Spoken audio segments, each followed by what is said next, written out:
So we're going to move into part two, why should you care about copyrights?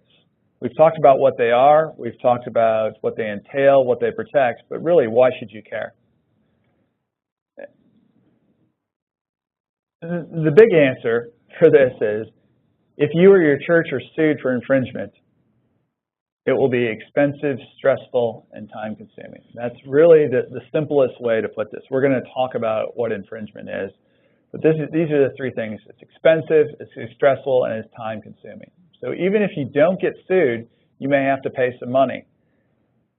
Even if you don't have to pay some money, it's going to be stressful.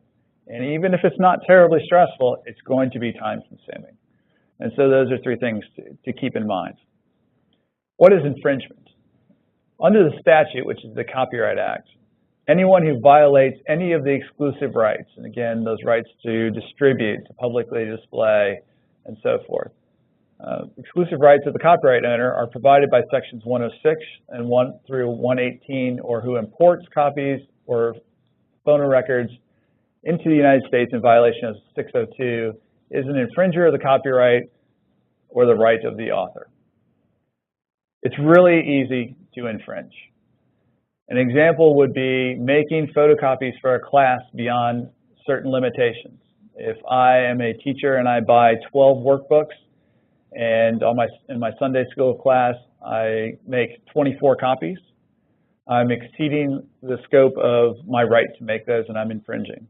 If I show a movie in a public setting, so if I show The Good Dinosaur, is a children's movie that came out, I guess, in the last year or so, if I decide to show that outside my home and I show it to a daycare where children are at, if I show it in a classroom, if I have a church picnic and we show it on a screen that evening, without the proper authorization and permission, that is infringement. You say something about a movie. What about a smaller setting, like in a Sunday school classroom or a youth group? Both of those would be considered a public setting, simply because there's a closed door or that you're in the church, which is partially a public place. It would be something that would be a public setting, and it would be a public display, public performance. If you play a CD or a disc in a public setting, or hook in your iPhone to play your chosen worship music over the speakers, that is another way to infringe. Performing a play is another example. You'll commonly see when you buy rights to a play to perform in an elementary school or a high school, they actually pay a license for that. If you were to simply go to the library and get a book that has a play in it, that would be something that would be a performance and might be infringing. It's important to remember and to think about, infringement does not mean that you have to profit. You infringe merely by doing any of the above activities.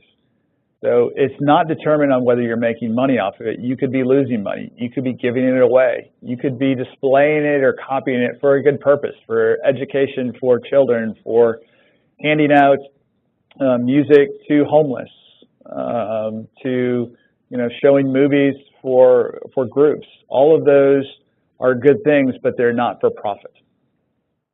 And that doesn't mean they don't infringe. Infringement, again, can be very costly. If you are sued for infringement, they can get an injunction against you, which means they could shut down the very threat of your displaying The Good Dinosaur at your church picnic could be shut down before you even start, and you have to change the movie at the last second. They could get a preliminary injunction. They could get a permanent injunction that bars you from doing certain things. They could impound or destroy the infringing articles. So if you have your Sunday school class of 24 and say you have classes for multiple grades, there may be 200 copies that you've made and you're relying on those for next Sunday. Well, if those are impounded or destroyed, you lose those. If you've made copies for those 200 children for the entire 52 weeks of the year, or 50 weeks of the year, depending on how you do it, if you did it for those weeks, that's a lot of money in copies and time that you're going to lose that could be destroyed. There's also the monetary damages. I don't know of any churches that say we have too much money in our budget and we have money to throw away. And so part of this is avoiding those actual damages. Actual damages could be in the context of music. The company that publishes the music and provides it to you, they have lost money by not selling it to you when you copy it. If you've made any profits, say you put on a performance and charged admission for that performance, that would be some profits that you've made. Or you have the risk of statutory damages. And again, those go from $750 for very innocent infringement up to $150,000, which is you knew about it, you did it anyway. And so those are significant. No, Sam, is that per posting of a picture? So if I have one picture on my website 2 times, am I going to be charged twice, or is that just once? It's per work. Great. Now, it's per work if you do it on the website at the same time. But let's use an example of I do it once 3 years ago, and then I stop and I start again. It's possible that in those periods of time, you could accrue more infringements. And so someone could sue you for 3 years ago. They might sue you for 1 year ago, or they might say it's a continual pattern and make it worse for everyone. So there's a lot of permutations on this. So statutory damages are an issue. If you think about any kind of musical event that you might put on, you might have 5, 10, 15 songs. And if you copy all of those, the numbers get very big very, very quickly.